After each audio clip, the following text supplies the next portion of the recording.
Hola, benvinguts a la primera sessió de Dietètica i Nutrició de Projecte MTB. Nosaltres som Formant, una empresa dedicada a la formació i a l'assessorament dietètic i nutricional. Jo em dic Berta de Bueniaspa i soc diplomada en Dietètica, Nutrició i Humana. Jo soc la Judit Camps, diplomada en Dietètica i Nutrició Humana i llicenciada en Ciència i Tecnologia dels Aliments. Avui, per començar, el que us volem explicar és una mica què és l'alimentació equilibrada, ja que és la base per entendre com hem de menjar i com ens hem d'organitzar per preparar els nostres menús. També hem de tenir en compte una cosa, i és que les recomanacions que donarem avui són per persones que no necessitin una actuació dietètica específica, que estiguin sanes, que tinguin un pes òptim i que facin exercici físic de forma regular. La primera cosa que hem de saber és que l'alimentació ha de ser variada. Per tant, hi ha d'haver-hi tots els grups d'aliments representats en ella. Ha de ser agradable, s'ha d'adaptar als gustos de cada persona.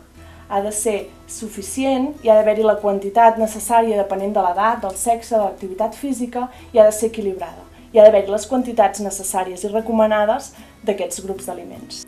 Per poder seguir una alimentació equilibrada, el primer que hem de fer és entendre una mica què és la piràmide nutricional.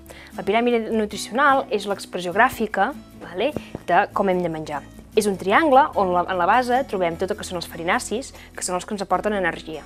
Si pugem una miqueta més, veiem que hi ha les fruites i les verdures, que són els que ens aporten fibra, minerals, vitamines, i també hi ha una mica l'oli d'oliva. L'oli d'oliva ha de ser la principal font de greix de la nostra dieta. En l'esglaó superior trobem tot el que són els làctics, important perquè ens aporten minerals, com per exemple el calci, que és molt important en èpoques de creixement. Més amunt tenim la proteïna, que són el peix, els ous, la carn, els llegums. I a dalt de tot, a la punteta, és el que hem de menjar de forma més ocasional, que són tots els superflus. Tot això està molt bé, però el que ens ajuda a portar i a organitzar-nos aquests àpats seria un exemple d'un menú tipus. Llavors us hem preparat un exemple que a partir d'aquí tothom pot anar variant depenent de les seves preferències. Començaríem per l'esmorzar, on trobaríem uns cereals amb llet i una peça de fruita, o un entrepà de formatge amb un suc de fruita natural.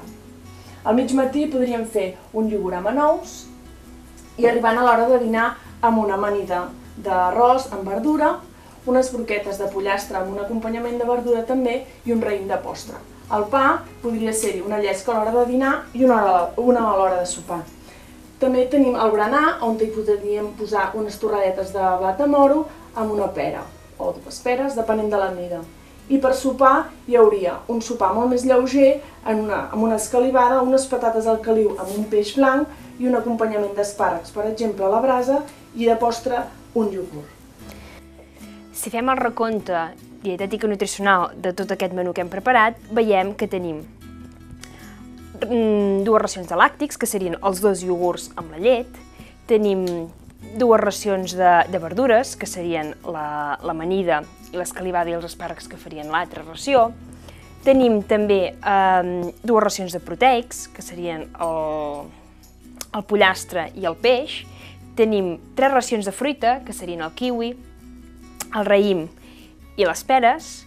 I llavors hidrat de carboni, que és el que tenim més perquè hem dit que eren a la base de tot, que serien les torradetes, el pa, la patata, més pa o els cereals. Amb tot això el que fem és que hi hagi representat tots els grups d'aliments i en la quantitat que toca.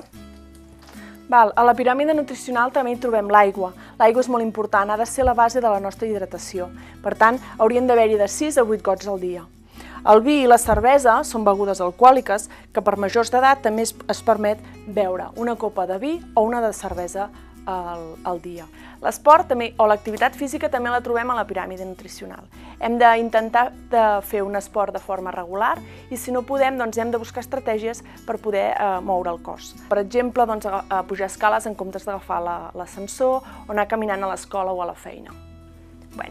I fins aquí la primera sessió d'avui. Avui hem volgut fer l'alimentació equilibrada, que així hem fet una miqueta de base i a partir en futures sessions el que anem explicant és temes de dietètica i nutrició de forma una miqueta més específica.